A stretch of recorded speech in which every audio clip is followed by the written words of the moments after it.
So yesterday on my live stream, I was playing the last manhunt of the season AR4, and I was using a build with a weapon that was shredding the enemies. This weapon has been in the game for a long time.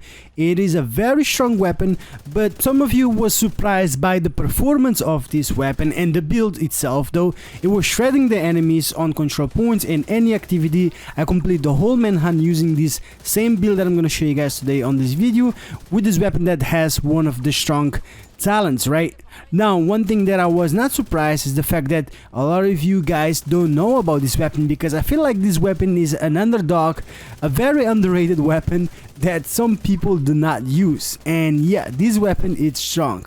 Now, this weapon has been in the game for quite some time, but the thing is, it's kinda hard to get, depending if you are willing to put the work for it. Now we will get in all of the details about this weapon, how you can get it, and the build that I used.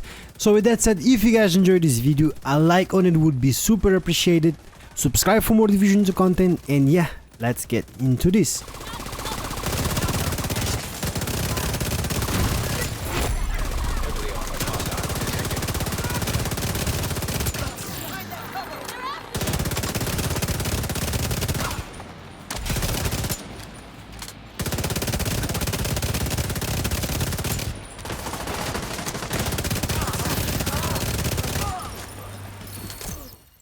So the weapon that we're going to be talking today and focusing is going to be the named item, the Shield Splinterer.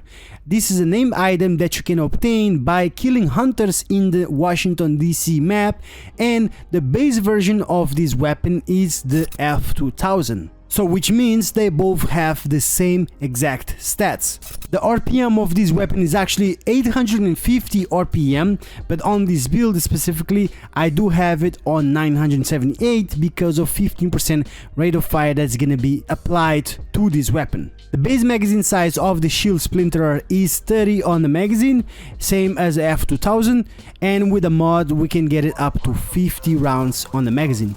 Now, one thing also I want to point out is the weapon handling of these weapons.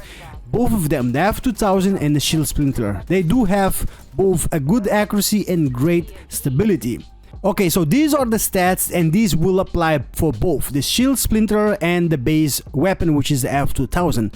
Now, what does make this weapon special and separate this from everything else? It's gonna be the talent. This weapon has the perfect optimist. Weapon damage is increased by 4% for every 10% ammo missing from the magazine. The base optimist will give you only 3% for every 10% of ammo missing from the magazine. So what is the difference between the perfect version and the regular optimist? Well, the regular optimist, for a long time we have known that it does about 13% of damage total on that magazine if you dump the whole mag. So with the perfect optimist, actually I test this out myself, you can get up to 16% of total damage on that magazine if you dump that whole magazine with the perfect optimist. So right there, the optimist already was a great weapon talent, and now the perfect optimist makes this weapon even better. Okay, so moving on for the mods, here is where I believe this weapon is less appealing to some people, because it only takes a 3 mod slot. So you can mod the scope, which I have a 5% crit chance in there. You can mod the muzzle, which I have another 5% crit chance in there. And last but not least, we can have an extended magazine on this, which is gonna give us a plus 20 rounds.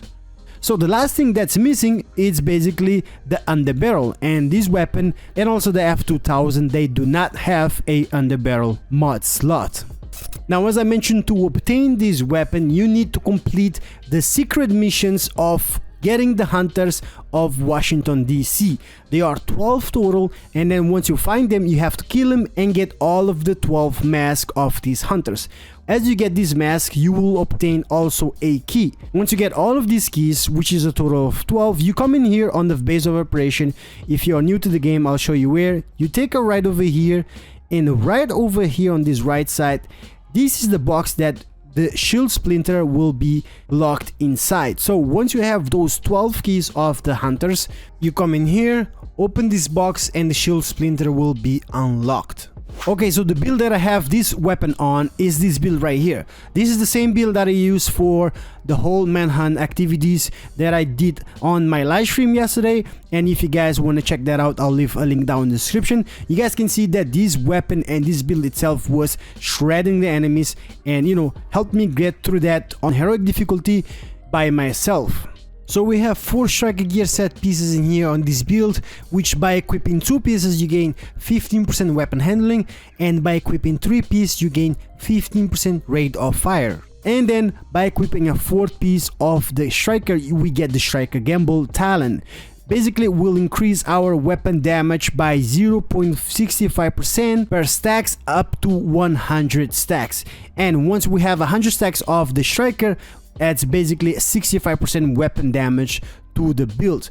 Now we will increase that damage per stacks by equipping the backpack, which is what we have. So the backpack has the extra talent risk management, increase the total weapon damage gain per stacks of striker gamble from 0.65% to 1%, which means instead of 65% at 100 stacks, we will be getting 100% damage from the striker gamble talent. So that said, the pieces that I have is gonna be the backpack, which we have core attribute weapon damage, attribute crit damage, and a mod of crit chance. The mask, which we have a core attribute weapon damage, attribute crit chance, and a mod of crit chance. The holster with a core attribute weapon damage, attribute crit damage. And last piece is gonna be on the knee patch, which we have core attribute armor in here with attribute crit chance. I chose the armor in here because I did want to get a little bit more armor, which we have on this build, 1.3 million armor, combining with the other pieces that we have in the build, which is gonna be gloves and the chest piece. So these gloves and chest piece comes from the brand set the Bellstone Armory.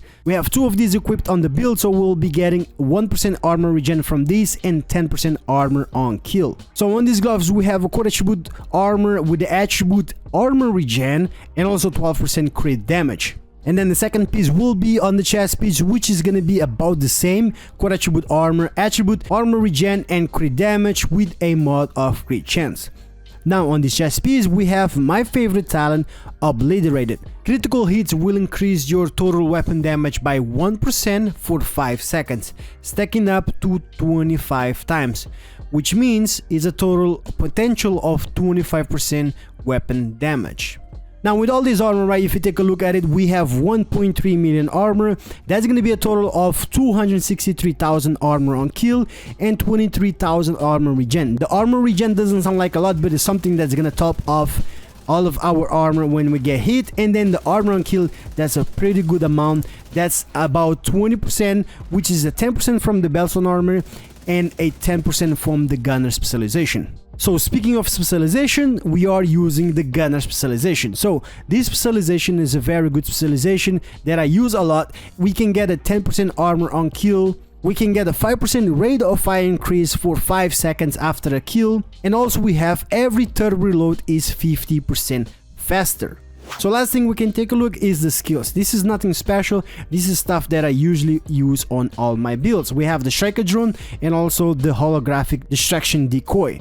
So to finish this off, for this weapon, the shield splinters, on this specific build we have 88,000 weapon damage, 50% crit chance, 93% crit damage, 75% headshot damage, a 21% health damage, and also there is that 10% damage to target out of cover that does not show on these weapon stats.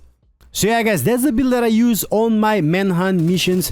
I did it solo, I did on heroic difficulty, and I completed the mission with this build. And not only that, this is a weapon, I call it the underdog because it's a very strong weapon that many people don't use, and you should give it a chance because of the perfect optimism on this weapon, and the weapon itself is just a base weapon, very strong weapon. So with that said, if you guys enjoyed this video, a like on it would be super appreciated. Let me know in the comment section below what you guys think of this weapon. I'll catch you guys on the next video.